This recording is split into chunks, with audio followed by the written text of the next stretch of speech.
Jean-Claude, qu'est-ce que ça vous fait d'être dans cette pièce aujourd'hui?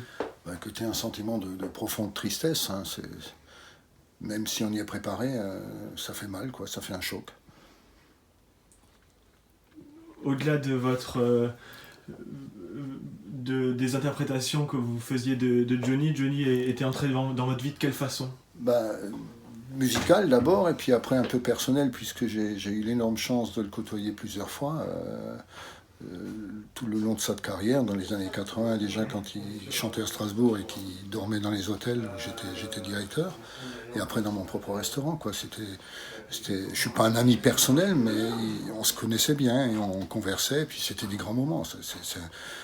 En dehors de l'artiste, c'était un grand homme, c'était un homme qui avait du cœur et qui était touchant, quoi. Il faut l'avoir connu un peu en privé pour pouvoir en parler.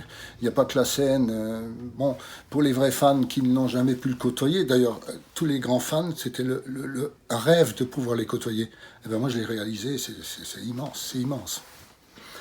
Justement, ce qui transmettait à ses fans aussi, c'est beaucoup de gens qui le suivaient, qui à travers lui vivaient leur vie, ressentaient des... Johnny a chanté la vie. Et Johnny, vous écoutez peu importe la période des chansons de Johnny, il y a toujours des paroles de chansons qui se rapportent à une situation que vous avez vécue personnellement, qu'elle soit heureuse ou malheureuse, mais vous l'avez vécue, il a chanté la vie de Johnny. Et les fans de Johnny s'y retrouvent, parce que y en a qui sont malheureux, ils disent que si je vais oublier mon malheur, que ce soit un décès, un divorce ou quoi que ce soit, ils écoutaient du Johnny et ça leur donnait du baume au cœur. Johnny a donné du baume au cœur à beaucoup de Français. Et aujourd'hui,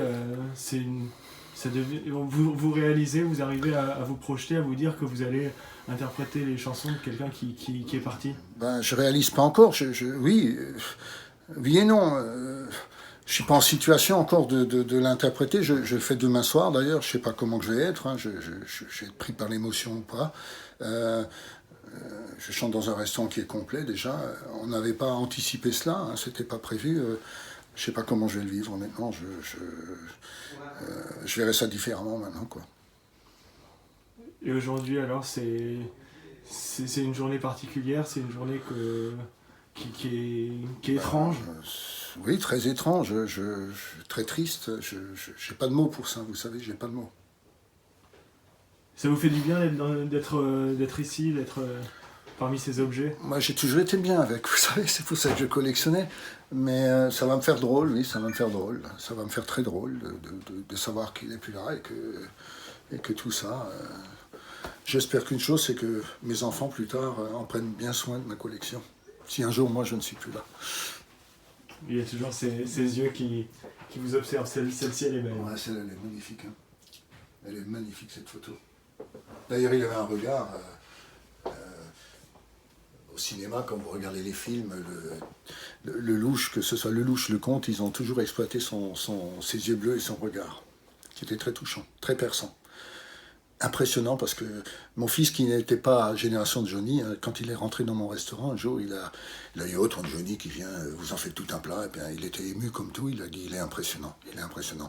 Alors, venant ça de quelqu'un qui n'est pas de sa génération, c'était très touchant aussi. Merci Jean-Claude.